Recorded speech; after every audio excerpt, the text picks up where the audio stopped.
Здравейте!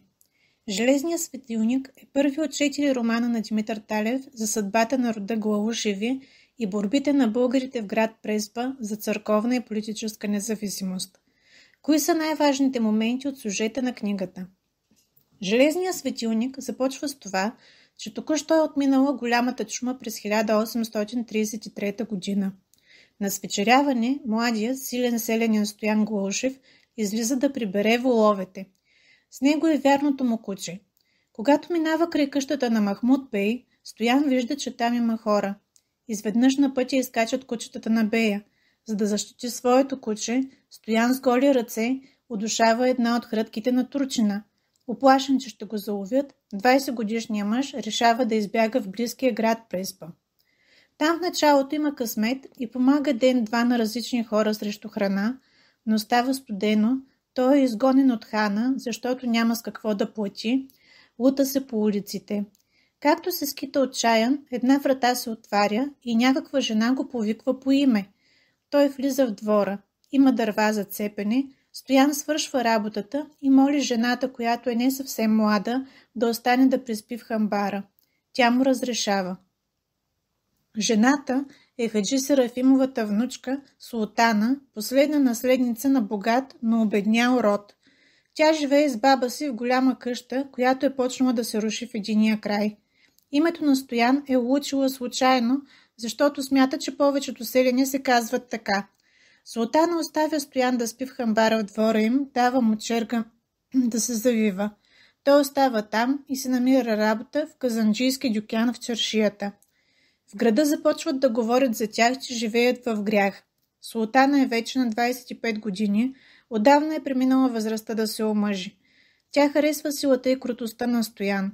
Пита го, чувал ли е какво говорят хората за тях. Той отвръща, че каквото тя каже, това ще е. Викат ги в общината да ги съдят. Султана дава хубави дрехи на Стоян и пари, които да дари на старейшините.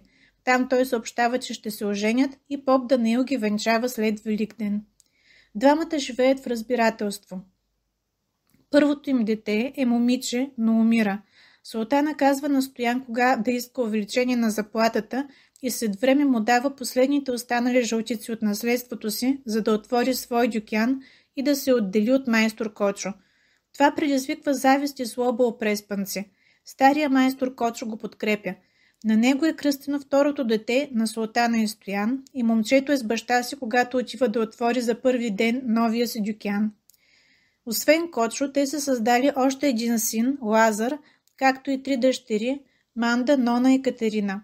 В деня на отварянето на дюкяна, Стоян и малкия Кочо са нападнати от другите преспанци от чаршията. Те крещят, че е селянин и да си върви откъдето е дошъл, вдигат страшна врява, чераците избягват, Стоян затваря, но когато се връща вкъщи, Султана му нарежда веднага да отива и да отваря пак, ако е мъж. Той грабва едно дърво и предизвиква враждебните преспанци, който смее да отиде да му затвори работилницата. Никой не се осмелява да му излезе насреща. Така Стоян става майстор със свое място в чаршията на града. В Преспа враждуват двама общинари – Климент Бенков и Аврам Немтур. Климент е млад, предприемчив, забогатял е с търговски усет и смелост да рискува. Той подтиква общинарите да вземат решение за построяване на нова църква в Преспа. Събират много пари, но голяма част от тях отиват за рушвети. Владиката праща нов наместник, когото Климент не харесва и подозира, че се преструва, че не знае български. Новия наместник иска 8000 гроша уж за подкупи, за да получат в Цариград разрешително, но Климент Бенков се ядосва и отива в турската столица за своя сметка. Урежда всичко за 4 месеца и връща 5000 гроша на общината. Похарчил е само 3000 за подкупни чиновници и такси, но е получил фермана. Вече могат да строят църква. Климент Бенков също има син, Андрей, който е приятел с сина на Стоян и Султана, Лазар. И двете деца са много умни. Лазар е първенец в местното училище и гръцкият наместник иска да го прати да продължи да учи в гръцко училище. Но Климент Бенков е против и убеждава родителите на Лазар да отиде с неговия Андрей да учи в Охрид. Завежда момчетата там. Когато се връща, кашлицата му се влошава, а Аврам Немтур и владишкия наместник са настроили общинарите срещу него. Искат да преместят в хубава сграда с гръцкото училище на Преспа, а българското да си остане в хамбара, където се намира. Аврам Немтур обвинява Климент Бенков, че не е представил сметки какво е харчил в Цариград, макар че той се е издържал там със свои средства. Скарват се, кашлицата на Бенков преминава в кръвоизлив. Възстановява се бавно, обидата затиска душата му. За известно време е по-добре и събира около себе си по-будни хора, убеждава ги да събират още пари за църквата и да поискат смяна на владишкия наместник, но в края на пролетта пак повръща кръв, залежава се и умира. От Охрид се връщат Андрей и Лазар. Андрей е на 13 години и поема дюкяна на баща си. Лазар също отива да помага на Стоян в неговата казанджийска работилница. В Преспа идва монах от Рилския манастир. Стоян го кани да пренощува от тях. Той им говори за великия славянски род и че трябва да се пазят от гръцката отрова. Минават още 2 години, през които Лазар учи в Охрид. Катерина, най-малката дъщеря на Стоян и Султана, става на 12 години. По Лазар се заглеждат 2 видни девойки – Божана и Ния. Божана е русата сестра на Андрей Бенков, а Ния е чернокозата дъщеря на Аврам Немтур. Лазар се е завърнал и произнася в църквата слово, с което призовават преспанци да продължат изоставения строеж на новата църква. Преди 4 години Каймакамина ги е спрял. Пак събират пари и му дават рушвет, той разрешава да продължи строежа, но църквата не бива да надвишава 10 аршина. Решават да вградят 3 аршина в земята. Лазар обединява около себе си младежта в Преспа. Започват да се обличат по-модерно с френски дрехи. Лазар написва правилник на еснафите. Хората искат по-голямо българско училище и в новата църква да се служи на славянски език. Старите общинари дават на младежите стая на първия етаж и там те основават читалище. Владиката освещава новата църква и там се пее и на славянски, освен на гръцки. Преспанци решават да поръчат иконостас и избират прочутия майстор-дърворезбар Рафаил Клинче. Той им показва свое произведение – финно резбован кръст от шимширено дърво. Поръчват му иконостас, владишки трон и амвон за новата църква. От тях майстора иска да му платят 5000 гроша, да му намерят стая и всеки ден да му носят по 2 луки вино. Лазар го кани в дома им. Катерина се влюбва в Рафи Клинче. Лазар и Ния много се харесват и Аврам Немтур научава за това. Той вика младежа и му предлага да го вземе на работа в дюкяна си, но Лазар отказва, защото чорбаджията го отвръщава. Тогава Андрей Бенков предлага на приятели си да станат ортаци и да работят заедно. Божана, сестрата на Андрей, също харесва Лазар, но и той и Султана харесват повече Ния. Лазар повежда хората и свалят общинското настоятелство, изгонват Аврам Немтур и повечето чорбаджии, а приемат повече представители на еснафите. На сватбата на Нона, една от сестрите на Лазар, Божана припада. Оказва се, че е болна от болестта, която е отнела живота на баща й. Лазар я съжалява и й дава дума, като оздравее да се оженят. Стоян иска дори да направят годежа, но Божана моли да го отложат с 1 година.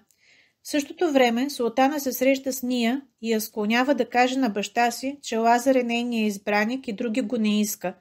Аврам Немтур се примирява и праща хаджи Захари за сватовник да говори с Лазар. Възрастният човек се връща като попарен. Лазар е отказал, защото е сгоден за друга девойка. Аврам Немтур отвежда дъщеря си Ния в Битоля и се връща още по-озлобен. Рафи Клинче е 2 година в Преспа. Той живее при едни старци, а Катерина тайно ходи нощем при него. Рафи Клинче среща Лазар. Отново е пил, кани го в стаята си да му разкрие всичко, за да им помогне и да ги спаси. Признава, че само Катерина го разбира, иска ръката й от брати, моли го да помогне да се оженят, защото тя е бременна.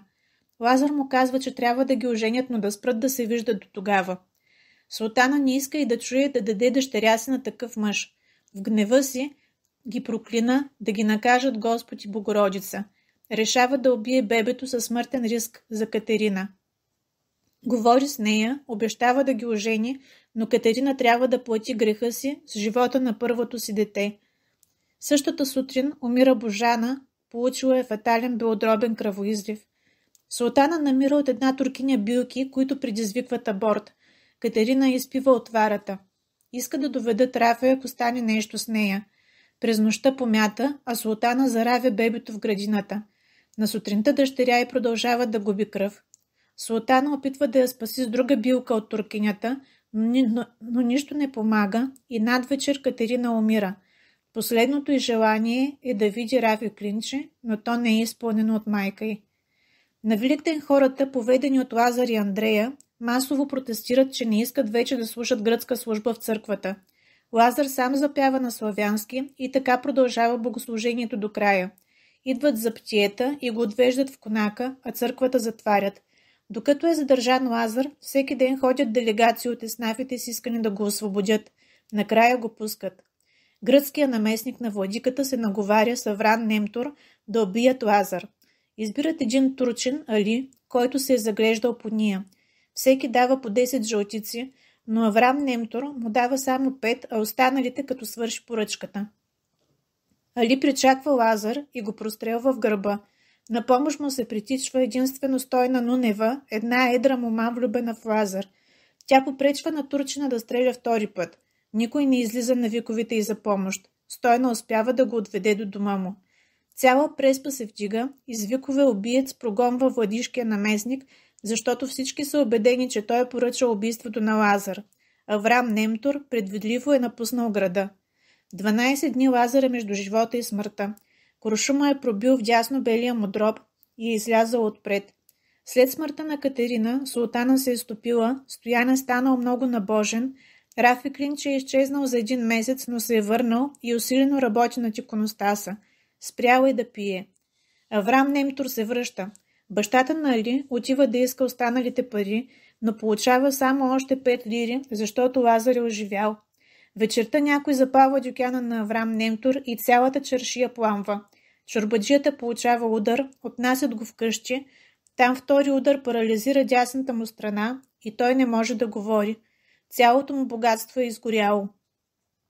Ния се връща от Битоля и разбира, че са разорени. Тя праща на Лазар цвете, увито в кърпа. Ако го задържи, това ще е обещание между тях. Той не го връща. В края на лятото Аврам Немтур умира от 3-ти удар. След 1 година султана подкамва Лазар да вземе Ния за жена. Той е съгласен, но не иска да живеят в нейната къща. Иска да се венчаят, като отвори новата църква. Скоро разрешава да се отвори църквата. Рафи Клинче монтира новия иконостас. Сред чаиза на Ния е първата газена лампа в преспа. На сватбата Рафи Клинче показва на разплаканата Стойна Нунева, че на най-лявата колона, само като се доближи свеща, се виждат издълбани образите на Катерина и на майстора с чук и длито в ръцете. Годината е 1864. Месецът януари.